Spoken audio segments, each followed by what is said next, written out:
finding what it is that you are good at and sticking to it. Jay Berry over here on the left has had 50,000 jobs, and she remains stressed all the time, and she does not handle her stress very well, and she's a PK, and she finds herself in situations and circumstances that are not becoming to a preacher's kid.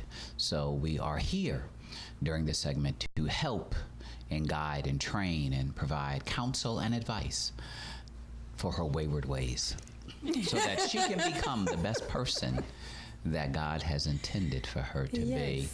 Was that good? Yes, that was good. I liked it. You like that? Okay. Rolled off the tongue. Yeah. I've been practicing. Who else do we have in the studio with us? It's Quasi Lotus. Why do you call yourself Quasi Lotus? A while ago on my journey, just going through some different things, I decided to name myself. What different things? You 12. What different things you've been through? 30. I'd love to look 12 forever, but I'm definitely 30. Forever 21 over here, baby, okay? But it was just looking through different traditional practices, cultural practices, and in Africa, one of the things they do is after a certain time, people name themselves. They rename themselves. It's kind of like rededicating yourself back to God. You know, when you go back. Rite of passage. Right. So Quasi was something I came up with. Quasi actually means born on Sunday, which I am. It's a Khan religion, but it's the Yoruba culture. And then lotus is just the Egyptian representation of the soul in ascension. At night, the lotus goes underwater, it submerges, and then during the day, it comes back out to see the sun. So you gonna kill yourself? No. Okay. For me, it was just showing. I know there was a call for help or something, or I need to call 911, some intervention. For me, it was it's just a reminder of me just bringing myself up out of a dark place. So, what dark place? Stress, depression, suicidal thoughts, drug abuse, things like that. For who? For me. Not for you. Like I said, identity issues are a lot bigger than people think it is, because it causes you to go into lives that you don't need to be in. Yep. Wow. Because you said you had stress. Yes. And you'd have anxiety attacks, and yeah, I used to. I had fall out and have panic attacks and foaming at the mouth. No. Not Okay. that far. seizure. Okay, I'm sorry. But no, after I actually had my third TIA in the shower. I do have, like I said, I've been doing TIA? hair. Is that a personal? It's like a mini stroke. Oh, okay. Not a full-blown stroke, but it's like your body telling you, hold up, to slow you were up, playing with chill yourself, out. but okay. I don't know. He's so nasty. But no, I had my third TIA. I was in the shower. Like, I've been doing hair, like I said, since I was 12. I was washing my hair. Never got shampoo in my eye. Day of my life.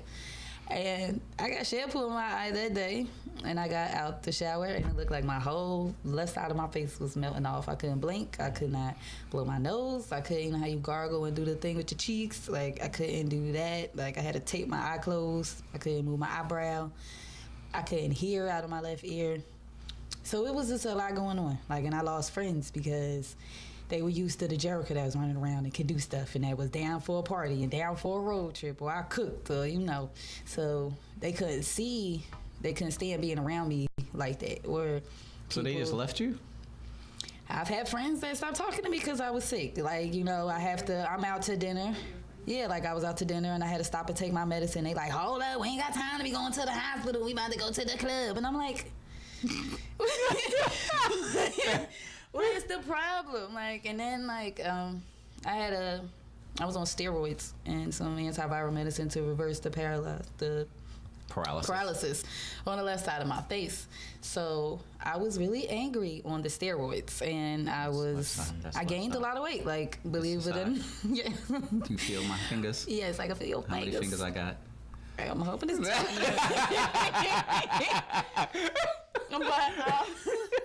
But I had to, that was right after I had my daughter, so I used to pick my baby up on the right side like a little football and hope and pray I don't drop whatever I was holding on the left. So it took a while for me to get my strength back with that, and I had to get my confidence back, because I was like, it was taking a little minute for my face to go back to regular. So I was just like, Lord, please. Be walking around like a melted Snickers bar right now. The elephant man. And I knew how to do hair. Like, it was just like I had to pay people to do my hair, and like I can't play with my baby because I was just dropping like I'm making a baby bottle, and the next thing you know, it fell, and I'm just like real insecure about that. Then I went through a period where I just stayed in the house because I was tired of people asking me questions. I was tired of everybody like, you okay? You okay? You okay? And then I just was anxious because I was like, if I had my third stroke in the shower, I could be in Walmart, pass out, no nobody around me know what's going on. Like, and then my daughter, she was 3. I was living in Gastonia. I just moved down here. My doctors had suggested that I move because they felt like a lot of my blood pressure issues was my environment. And stress. Okay.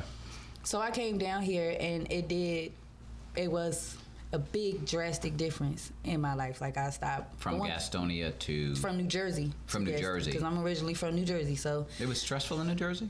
You know, I'm from New Jersey. It was like I told you, I was a PK. Okay, so that was stressful. No, I used to do like everything. It was like when I got the opportunity, I was 18 and. I was able to do my own thing. On my 18th birthday, I did everything you can do when you turn 18. I bought a lottery ticket. I went to the strip club. I got a tattoo. I went and got a piercing. I went and registered to vote. You turned out 18. You turned out 18. I did everything. So it was like my 18th 24 hours in a day. Right. You fitting it all in. So, and I was in the city, so I was like, I did everything. I was just walking, just stopped and did everything. So by the time I turned about like 21, 22, it's like you were ready to die because you had done everything. I did it all. Like, my 21st birthday, I went to the liquor store, slapped my license on the table. He was like, girl, you been coming in here for years. Get your Hennessy and get on out of here. So it was just like, so when I moved down here, and the doctors are saying it was a lot about your environment, I came down here to take myself out of my comfort zone to put my life back into perspective. And it's so slow down here. I love it down here now. But that fast pace can kick. Yeah, when I first came down here, it was slow. I'm hearing crickets and you probably needed people speaking to you and they make eye contact because up north you don't speak unless you spoken to. That's right. You get bumped on the street. That's your business. Like keep it moving. So it's like down here people were polite and they care. They asked you how you were doing. Yeah, like caring. It's like how dare they? So that was something that actually was a breath of fresh air to me because people didn't. Well, my friends did it, but generally up north that's not what they do. And that's true. So I fell into the home health thing because I needed an aid, and right after I got better from my stroke, my dad had a hip surgery, a back surgery, and a heart attack. What came first? The back surgery came. Then he had to get his hip replaced, and then he had the heart attack.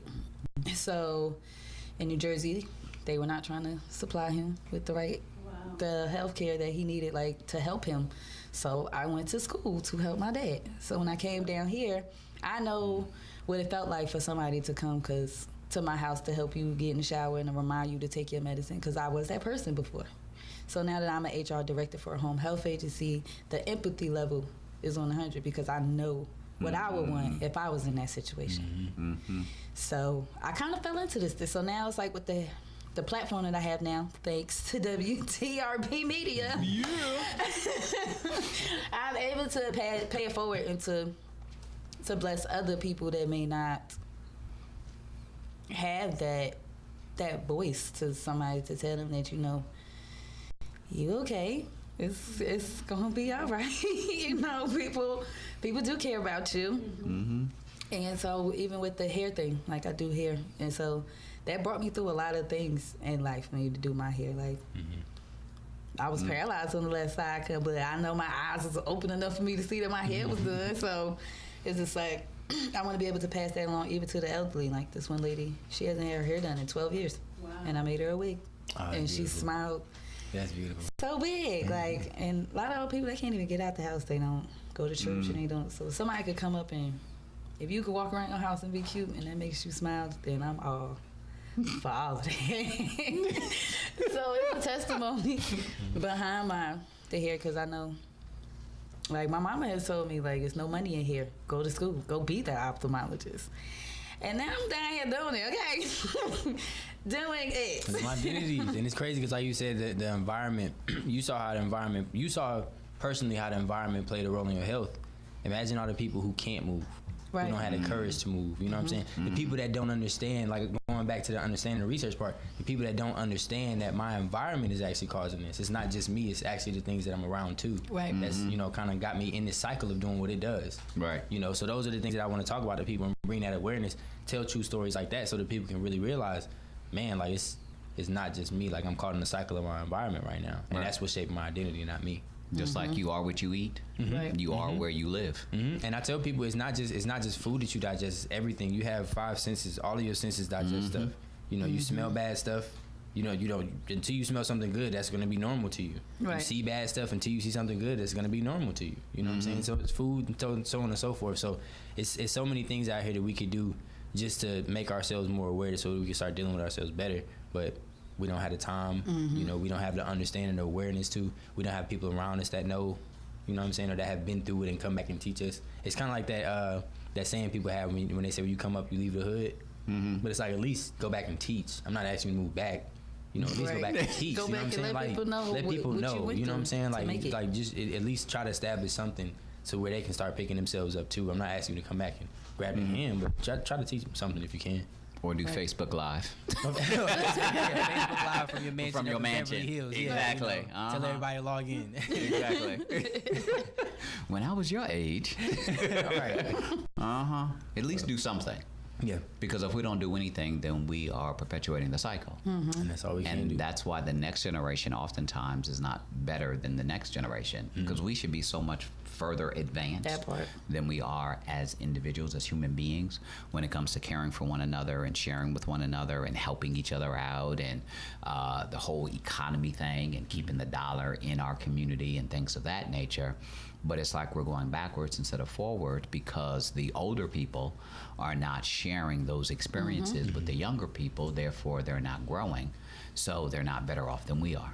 I also think though too, and this is what I've learned through my journey, or just through trial and error, through talking to classes, I think we got to find more creative ways to tell them too. You know what I'm saying? One thing I learned with my kids, my little kids, they like watching they just like watching cartoons and TV shows, but they learn a lot from, like, my 2-year-old daughter's picking up a lot of her language from TV shows and things like that. So it's like, sometimes we don't have to physically talk to people. Sometimes we can put these messages in music. We can put these messages in film. All these different things, like we said, the digesting part of it. What you are is what you eat is what you become, right? Right. If we can start changing what we eat, what we digest, we can start becoming different things. But we got to start taking control over that. Even though, and it's one thing I've noticed in the film industry, even though we got a lot of black actors now playing, we don't have people owning these messages. We don't have people owning these you know what I'm saying? So the message is still washed. It's not really authentic to us. Right. So once we get in those positions, I think we got to start changing the message that we say in the music, in the videos, in the food, everything that we do. We got to start changing that, you know, that message. And at the end of the day, I tell people this all the time.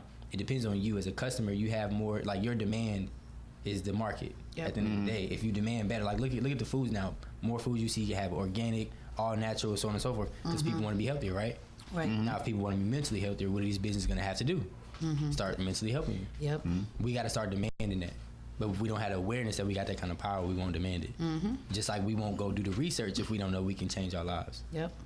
But a lot of times I think people don't want to change their lives. No. They know they're stuck, and they want to be stuck because people are comfortable in mediocrity.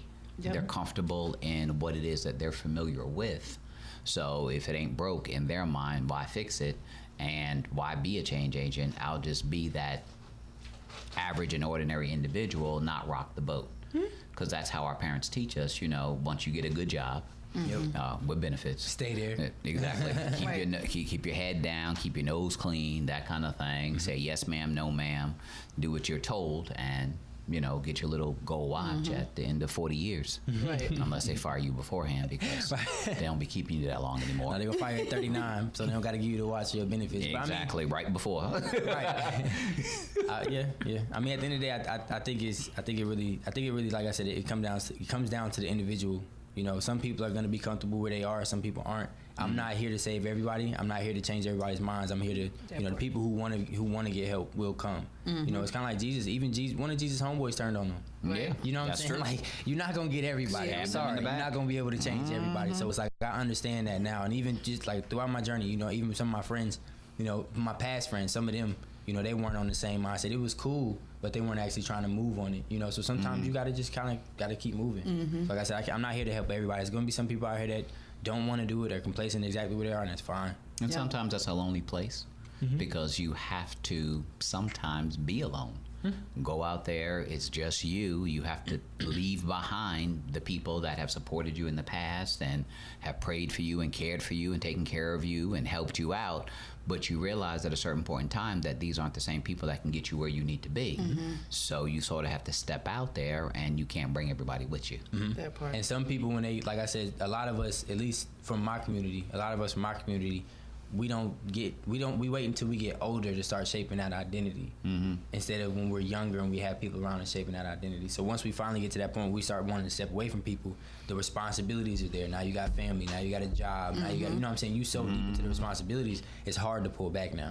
Right. So I think it's and this is going back to what I was saying earlier, I think identity is really something big that we need to deal with, because it really does change your life. It can really have you going, like she said, it can have you living a life, and then once you stop living that life, you think your life is over, but that life is technically over. So that's why your friends leave. That's why those opportunities leave. Those things go out the door, because that's no longer a part of what you're doing. Right. But some people can't let that go. That's true. But if you understand that that's not part of your identity, it's easy to. Like I said, when I figured out that athletics was doing nothing but serving my instant gratification, which is a temporary piece. Once I figured that out, I was able to be like, I don't need the glory of athletics anymore. Right. Like, I don't need to get back in shape and try to go break my record and try to show people how good I am anymore. Like, now 5 years, I'm like, don't matter no more. Like, this is captain of the cheerleading squad. Yeah. I was captain of the cheerleading squad. Exactly. Looking back out there now, I'm gonna get back in shape. Let me tell you something. Everything I be over here sound like a box of Rice Krispies. They be snap, crackling, and popping.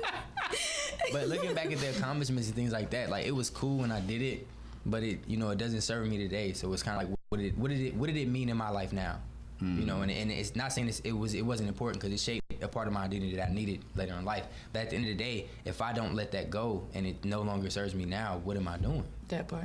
That makes and a lot sense. of people won't let go of things that no longer serve them. And this is one thing that I'm trying to get to with the drug abuse, because a lot of times when I see people on the street who are begging for money, half the time that money goes back to that drug or that substance, that addiction. And my thing is, like, if you're trying to get better, then this I'm just trying to figure it out in general, psychologically. What is so important about that? What makes you feel so good that you're willing to let go of your personal life to get that temporary, you know what I'm saying, that temporary high? And like I said, that was one thing I struggled. I wasn't like in a deep stuff like that, but I had dealt with it when I kept going back to it to give myself worth. Whenever I was feeling nervous, whenever I was dealing with anxiety, I would smoke, and I'd be like, all right, I'm good now. But then when you can't afford to smoke, now what are you? Right. And those times came up plenty of times where it's like, I can't afford it. I'm panicking. What's going on? Like, who am I? I need this thing. And then it got to a point where it's like, when did you ever need this? You was never this. Like, you just accepted this. Right. And it's only giving you temporary stuff, because you got to keep going back and get more. Right. Wow. Right. That's good. You know what I'm saying? So, and I thought about it. I was like, even if I got rich, the most I'm going to do now is just go at a higher pace. Like I said, most people, they don't understand. You got to let go of that stuff going into your lives, because all you're going to do is do it on a bigger level. You amplify So it. identity, that's something big that I talk about and I attack, because a lot of people do not have that at all. They don't even recognize it. They just going by whatever they see, and then it becomes cool. How can people get in contact with you? You can follow me on social media. My personal is Quasi on Instagram, Facebook, Twitter is @QuasiLotus, KWASILOTUS, one word. Or you can follow us on the Stay Creative group. That's on Instagram, Twitter, and Facebook as well. Stay Creative GRP, STAYCREATIVE GRP. That's all social media. If you would like to contact me, you can email me, staycreativegrp again @gmail.com, or you can contact me via phone. 704-802-2188. Again, it's Quasi Lotus. Mostly just here to be an ear. If you need videography services or photography services, I do that as well. But again, like I said, I'm mostly here to be an ear. I'm a coach. If you want to talk about issues, you want to talk about building a plan for yourself, so you can find your identity or even build on an identity, that's what I'm here for. And if you need eye surgery, you can get in contact with. You know what? If you get your hair done, okay. In fact, she'll do your hair for free. No, if she does your eyeballs. You make more money on the eye surgery side, right? No. You can charge like twice as much and then throw in the hair for free. You know what? Right? I'm just trying to help you out.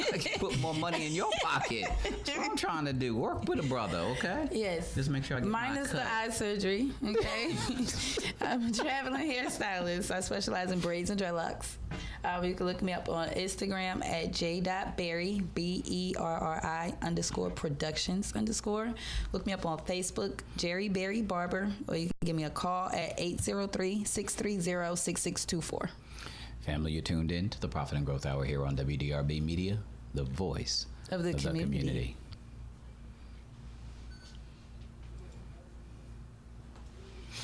Very good. I like your platform. I'm going to get your information. Because I need yours too because I'm trying to get the lights twisted.